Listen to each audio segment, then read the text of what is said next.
नमस्कार. संतुलित जीवन, आनंदी जीवन भाग 11 मध्ये आपलं स्वागत आहे. आजचा आपला विषय आहे एकांत आणि लोकांत यांचं संतुलन. एकांत म्हणजे एकटं राहणं, लोकांत म्हणजे लोकांमध्ये राहणं. एक कथा आहे.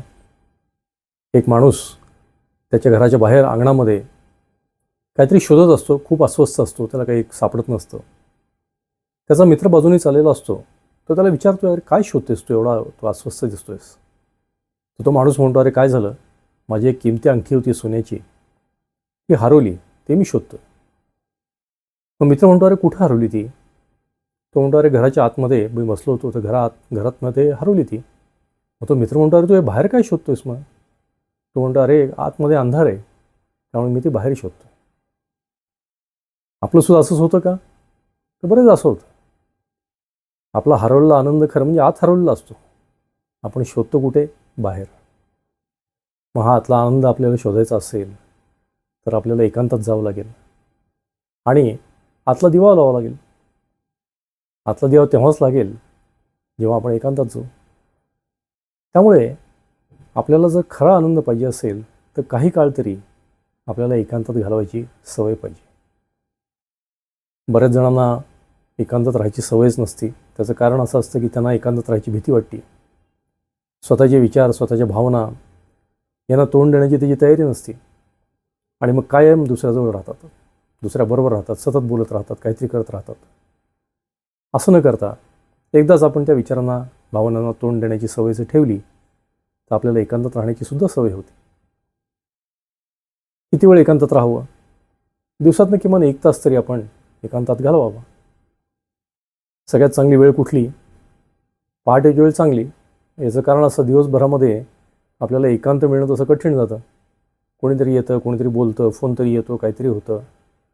त्यामुळे पहाटेची वेळ केव्हाही चांगली. ती जमत नसेल तर ठीक आहे, दिवसभरात केव्हा तरी काढावा. पण या एकांतामध्ये करावं काय. कोणाशी बोलू नये, फोन घेऊ नयेत, फोनवरती काही मेसेजेस टाकू नयेत, बघू नयेत, टी व्ही बघू नये.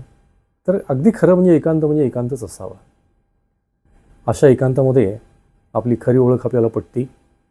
स्वतःकडे आपण त्रयस्थपणे बघू शकतो आणि मग आपण बाहेरच्या जगाला तोंड द्यायला सुद्धा आपण तयार होतो, कारण आपल्या आतमध्ये प्रकाश पडलेला असतो.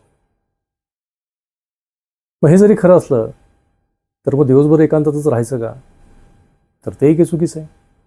कारण आपल्याला कुठलंही काम करायचं झालं, कुठली अगदी सेवाकार्यसुद्धा करायचं झालं तर आपल्याला लोकांमध्ये जावं लागतं. त्यामुळे एकांत आणि लोकांत याचं संतुलन खूप आवश्यक आहे.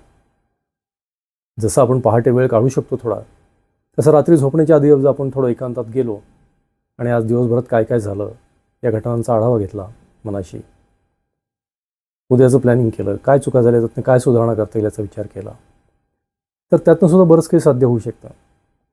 थोडक्यामध्ये कुठल्याही एक टोकाकडे न जाता आपण जर एकांत आणि लोकांत या दोन्हीचं चांगलं संतुलन आपल्या आयुष्यात साधू शकलो तर आपलं आयुष्य आनंदी आणि तसंच यशस्वी पण होतं. कारण एकांतामध्ये जी ऊर्जा आपल्याला मिळाली असती, त्या एकांतातली ऊर्जा आपण जेव्हा लोकांमध्ये जातो तेव्हा कार्य करण्यासाठी उपयुक्त ठरते.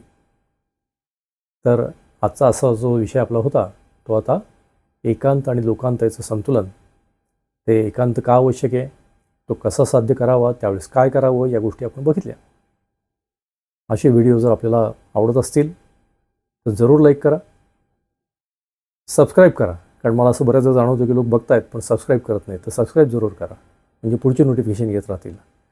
आणि परत सांगतो की हा आनंद केवळ तुमच्याबरोबर ठेवू नका, हा जास्तीत जास्त लोकांना वाटा, म्हणजे त्यांच्या जीवनामध्ये सुद्धा छोटे छोटे बदल घडवून मोठा बदल होऊ शकतो. तर या बदलाचा तुम्हीसुद्धा एक सहभागी म्हणून काम करू शकता. तर आपण जरूर हे व्हिडिओ इतरांबरोबरही शेअर करा. नमस्कार.